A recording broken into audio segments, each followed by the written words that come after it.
So am I late to the party with this review? On my wrist today is a Tudor Pelagos 39. It's a watch that was released in 2022.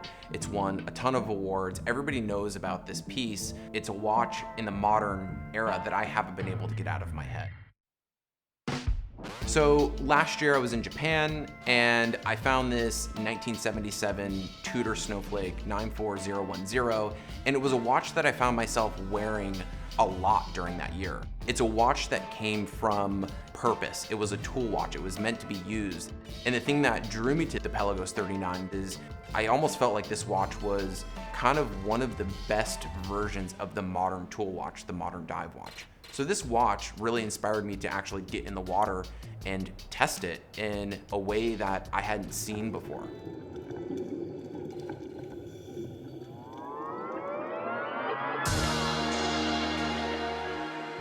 When diving today, you're relying on dive computers, there's an algorithm, but back in time, you had to really rely on your watch as a life support device for doing something that is inherently dangerous.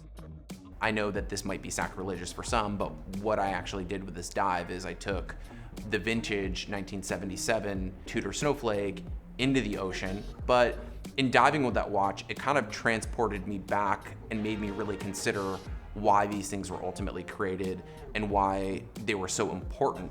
I also love the fact that this vintage Tudor has traveled the world with me. It's been on all these different trips. I'm kind of developing my own story with this piece. And now I've also taken this watch diving. I've really used it for its intended purpose. Do I recommend diving with a vintage Snowflake? No, there's watches like this that obviously kind of fill that gap. I found myself really using this piece and not just relying on my computer. I found it more convenient to use, the bezel on this watch versus kind of relying on the computer to beep at me to tell me when I was, safe or I've kind of completed that task. Kind of had this other element of redundancy with me, and it kind of made me almost wonder why more divers or more adventurers don't use a mechanical watch.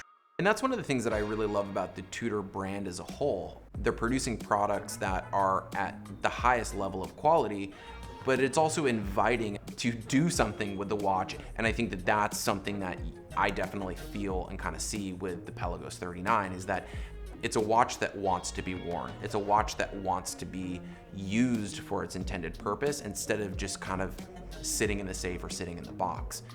Going back to my 1977 Snowflake, it's even more valuable and priceless to me because now I have this other element of experience or this other memory that has become a part of that watch and my time with it. I'm secretly hoping, Tudor, if you're watching, that you guys will allow me to buy this one because every little mark and kind of blemish in the titanium is now kind of a reminder of what I've done with this watch. You have the collector that wants to acquire for the sake of acquiring, and then you have the collector who wants to acquire but actually use these things. And I think that that's the thing that was so interesting about this watch, and the thing that I think is so apparent with it is that, in my opinion, I think it's probably the greatest modern dive watch created.